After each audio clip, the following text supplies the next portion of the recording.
Scared the shit out of me the other day. Hey, Tony.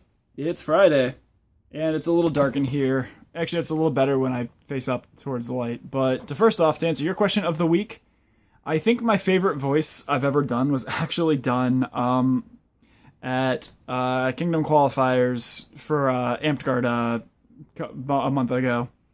I was playing a goblin, and the goblin's special ability was basically endless numbers, in which what I have to scream when I die to get another life back is, "Avenge me, my brothers." Well, to be fun, because it was fun, say hi to tripod, but because it was fun, I made a goblin voice. So that voice is as follows: "Avenge me, my brothers!" I screamed that probably 15, 20 times that day, and it was so much fun. Tripod was looking at you like you had lost your mind. You don't like this voice, Tripod? Oh well. But, so, now that that's out of the way, what I actually want to talk about this week is going to be a little more serious. I know you don't really follow the news too much, but I'm sure you heard about this big scandal that took place this week. The college admissions scandal, is what I'm just going to call it. I think that's kind of its general name right now, is the college admissions scandal. Yep. But in case you aren't aware, Tony, what it is basically a bunch of rich people paid thousands of dollars to a middleman attorney, basically, who got their kids into prestigious schools. For example, like there were a couple actors and actresses that got caught up in it, a number of attorneys, and a number of other people who were relatively wealthy. But basically, what happened is it's kind of twofold. Sometimes these people would pay thousands of dollars to get their child established on one of the teams at the university. Like a common one was like rowing team at Harvard and things like that. So sports that admissions won't really look into too much because they don't really make a lot of money.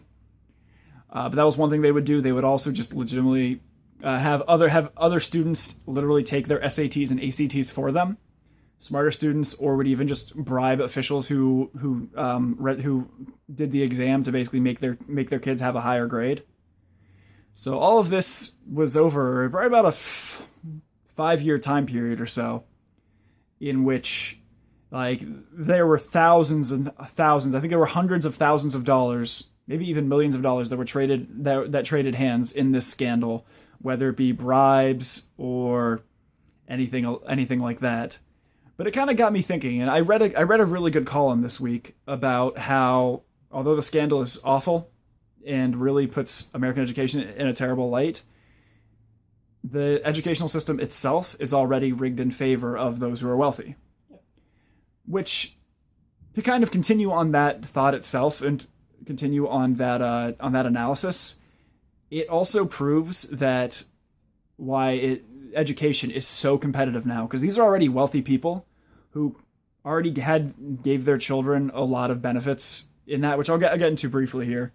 But it just proves that the American education system is so competitive that they had to go above and beyond already their inherent advantages to try and get their kids into these prestigious schools. It also leads into an interesting conversation of what is legal, what is illegal. A great example was, I know you know Jared Kushner, President Trump's son-in-law, who also one of his chief advisors. Well, Jared Kushner went to Harvard, although his test scores weren't high enough and his grades weren't high enough. But what happened was his father gave $2.5 million to Harvard to make a new building, and then his son got accepted. That's legal. Whereas I think it was Lori Loughlin, who's an actress, ended up paying $25,000 to get her child just into the school. Basically bribed an official to get her in, which is illegal. Which kind of leads to an interesting what's legal, what's illegal, how do we kind of how do we balance this out? But to kind of go back a little more on what I was trying to talk to, mostly with inherent privilege in the education system.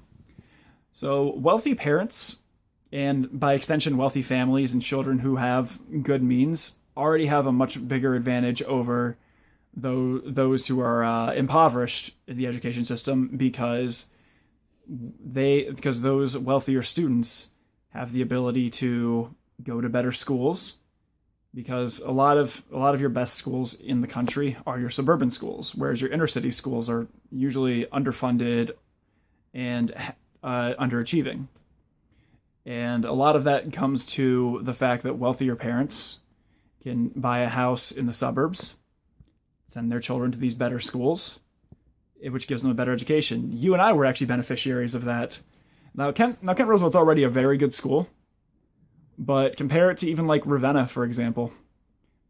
We were lucky enough because Mom and Dad had enough money to be able to buy a house in Kent and send us to Kent schools.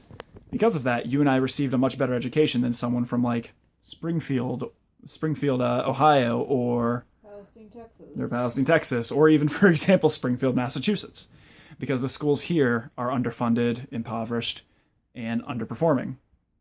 So that was one part of it. There was also another advantage to having wealthier, to being in a better means, is the fact that if we ever had issues in school, Mom and Dad, who were educated, were able to help us out, and if they couldn't, now you and I never really needed tutors and stuff, but if we ever did, Mom and Dad would have been able to get a tutor because they would have had the funds to be able to do so. Now you and I never really needed it, at least not while in high school, and that was to our benefit. But there are other students who would have needed it, and if their parents were not wealthy enough like Mom and Dad were, they wouldn't be able to get those tutors, and therefore they'd continue to underperform. And a lot of times they were in schools that underperformed because the schools didn't have money. We were lucky living in Kent that Kent has never failed a levy. Whereas, again, compare it to Springfield, Ohio, when they rarely passed their levies. And that's why their schools were pay to play, or their sports were pay to play, their school underperformed and everything like that. Because it all comes together in which the system itself is rigged in favor of those who are wealthy, who are those who have the social mobility, and even just mobility in general to move their children to these better schools. Now, I don't really have answers to this solution, because education, there are a lot of protected interests with education, and it's not as easy as, oh, these kids in the inner city schools, we can bust them out to these suburban schools, and these kids in the suburban schools, we can bust them into the inner cities to try and create a balance there, because it doesn't quite work that way.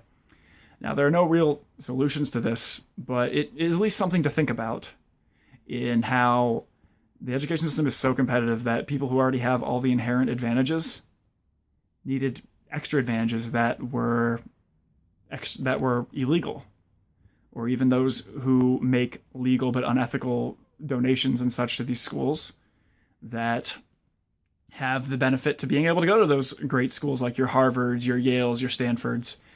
Now, for personal experience, I could have gone to Miami, Ohio, which was a good school, considered one of the best schools in Ohio. And I went to Toledo, which is another good school, although a little underperforming in certain aspects.